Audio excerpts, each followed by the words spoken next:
This is Valley News Live at 5. The look of winter returned overnight, but much of the snow had trouble sticking around with temps above the freezing mark today. And now, as it's getting colder out, the advice is take it easy on the roads. There's a likelihood that conditions might become icy as the evening goes on. Let's go to Summer Schnellbach with the very latest on conditions. Summer? Thanks so much, Mike. Yeah, we picked up an inch here at the Valley News Live parking lot last night. Made Hutch go out in the snow and stick a ruler in it, right around 1 inch, but it very quickly melted through this morning, and temperatures for some of us are still above freezing, including in Jamestown, right at the freezing mark. But some of us have dipped now into the 20s, so any lingering wet surfaces will freeze over tonight and become slick. It's 27 right now in Grand Forks, 29 in Devil's Lake, and 29 in Bemidji as well.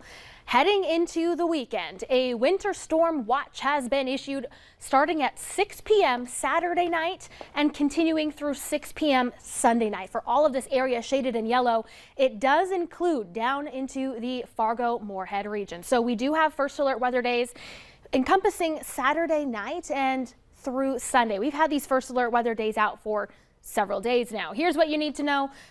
Most of Saturday is going to be quiet until late in the day. Snow starts to move in, travel impacts developing, continues through the day. Sunday, wind conditions pick up. So Mike, here in just a few minutes, I'll walk through when snow is going to move in and just how much shovel we're going to have to do. Good to know. Thanks, Summer. All good things must come to an end, even if they are short-lived. The Leonard Country Club is closed again after a brief reopening earlier this week. With all other courses shut down, the owners of the Leonard Golf Course took advantage of the nice weather earlier this week and allowed golfers back on. Just as expected, they wound up shutting down today, driven in large part by the overnight snow. An investigation is underway against staff members of the Cass County Human Services. Sources close to the situation tell Valley News Live the internal investigation involves both Family Services Manager Linda Dorff and Child Protective Services Unit Supervisor Rick Van Camp, as well as at least one other supervisor. Sources say that staff members were escorted from the building by management yesterday, and an email was later sent to staff stating that the two were out until further notice. We asked Cass County Administrator Robert Wilson about the situation. He indicated that a grievance was filed and is being investigated. Both Dorff and Van Camp were investigated before the allegations of fostering a hostile work environment. This happened back in 2019. This happened after days of not responding to our reporters' emails and calls. We met up with Dorff as she was walking into Cass County Social Services, to which she said she was not going to comment on those allegations. Valley News Live is in the process of filing an open records request in this case. We'll continue to bring you updates as they become available. And we're following some breaking news for you out of Oxford, Michigan. Hours after a prosecutor announced involuntary manslaughter charges against the parents of Ethan Crumley. He's the 15-year-old accused of killing 4 fellow students at a Michigan high school. Authorities said that the parents are missing. An alert has been issued saying the Crumleys are possibly driving an SUV with Michigan license plates. The couple allegedly stopped responding to their attorneys and didn't appear for a scheduled arraignment this afternoon.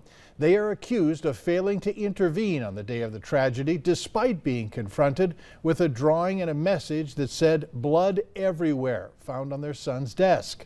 Prosecutors also say the Crumleys committed egregious acts, from buying a gun on Black Friday and making it available to their son.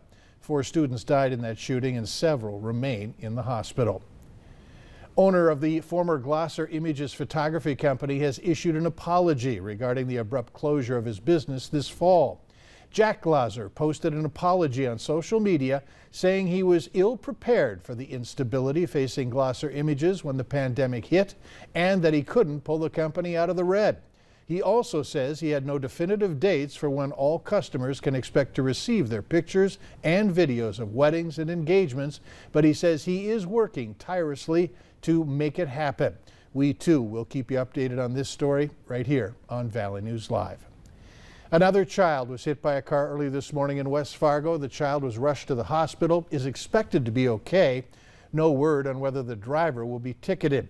That crash happened at the intersection of 26th and Veterans Boulevard. It marks the 3rd report of a child that has been hit by a car in this same area. We'll have more for you on this story tonight on Valley News Live at 6. 23-year-old James Morin was arrested and is expected to face murder charges in connection to an overdose death in Pennington County. Authorities last night were called to a home in St. Hilaire, Minnesota, where they found a 20-year-old woman dead inside the home. The formal charges against Morin are expected on Monday. People are on alert after a number of Omicron variant cases rise, including one in Minnesota. Local health experts say it's probably already here in the Red River Valley.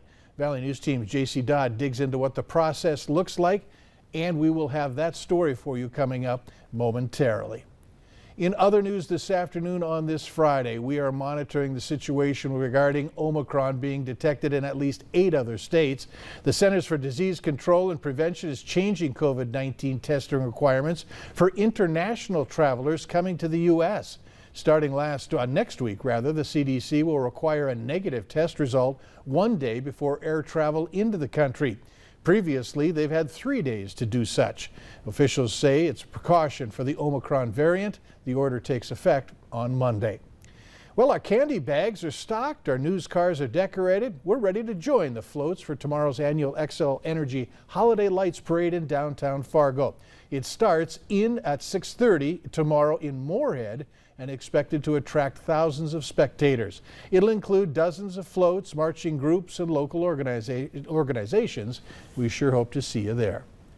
Parade planners in Fargo are taking extra precautions this year. Tomorrow there'll be extra volunteers stationed at key intersections in the downtown area that will move barricades behind the parade as it passes by, to hope that it will help officers keep unexpected drivers off the parade route.